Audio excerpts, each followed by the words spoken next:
Hi, I'm Suzanne Phillipson, the Marketing Communications Manager for the town of Dillon, here with our town manager, Nathan Johnson, to discuss what happened at the August 12th Town Council meeting. Nathan, how are you today? I'm great, Suzanne. How are you doing? I'm doing fantastic. So we kicked off the meeting with a jam-packed work session. Nathan, can you give us a few highlights from what was discussed at the work session on the 12th? Thanks, Suzanne. Yes, a lot of ground covered in the work session. On Tuesday, we started it off with a general discussion about the first step of subdividing the town-owned land in the town core specifically. The town council gave us direction to move forward with that. So the first step there is hiring a surveyor and then coming up with some plats, bringing those back to planning and zoning, and then of course the town council. After that, we had various different topics on the work session. We talked about whether or not the town wants to be a part of the formation process for a regional transportation authority.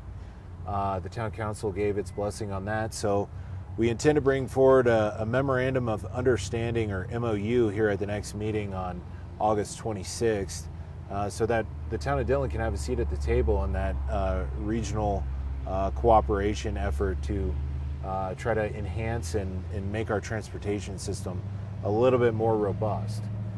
We also covered some various different things on revenue in our projections for the rest of the year and of course for 2026. We did have a great month of June, and I want to make sure that everybody knows that we use the state to collect our sales tax, so everything is 2 months in the rear. So our month of June sales tax numbers actually went up sizably. They went up about 8%. So year to date, we're down about 3%, which is great. We're making some headway there. However, with the shoulder season coming up, we want to budget conservatively. So we're estimating about an 8% decline, and that's 2025 numbers compared to 2024 numbers for the rest of the year. And then maintaining that conservative approach into 2026, budgeting flat off of that decline of 8%. That being said, we still want to make sure that our employees are taken care of. So we're anticipating a 3% cost of living adjustment. That's primarily due to various different indicators, consumer price index or CPI, and just inflationary factors. So a lot of moving parts on the budget. It's going to be a very challenging and creative budget year coming up, just with all the uncertainty. You know, you have a couple conflicts throughout the world. You have tariffs going on, and hopefully, you know, some of these things will come to a close here very quickly and allow at least consumers that are coming here, whether they be locals or tourists, to help out with the sales tax revenue here in the town. So we're keeping an eye out on that, and we hope that there will be some resolutions here very soon. We then launched into the regular meeting where we had several public hearings. Can you talk about those? On this agenda, we had several public hearings focusing on several different things. We had a public hearing on supplemental appropriations for the current budget year 2025.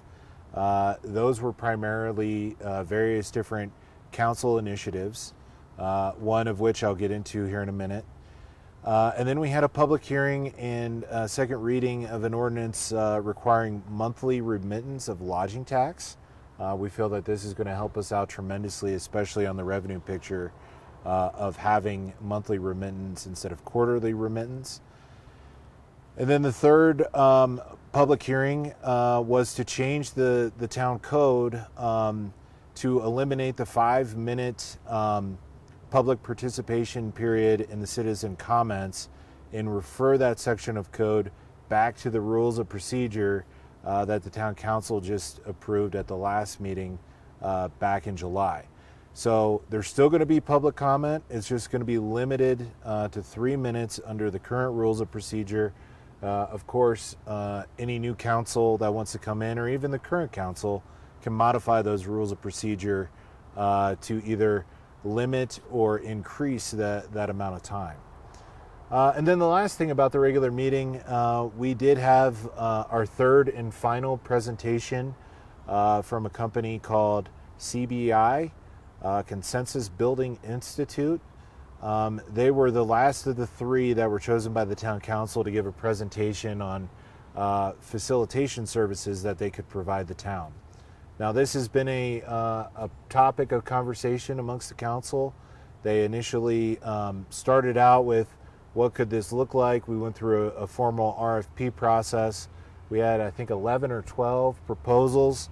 They narrowed it down to 3 and ultimately selected on Tuesday night Keystone Policy Center, primarily due to the local nature of their organization.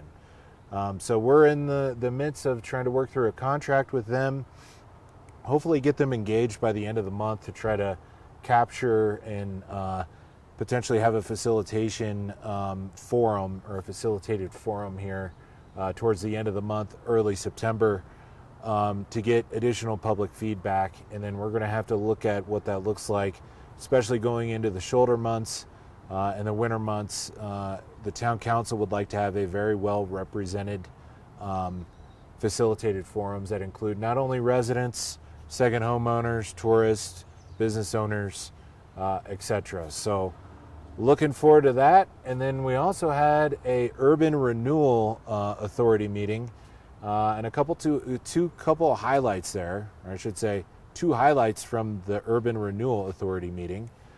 We had a supplemental appropriation public hearing, and they subsequently approved that, which is great.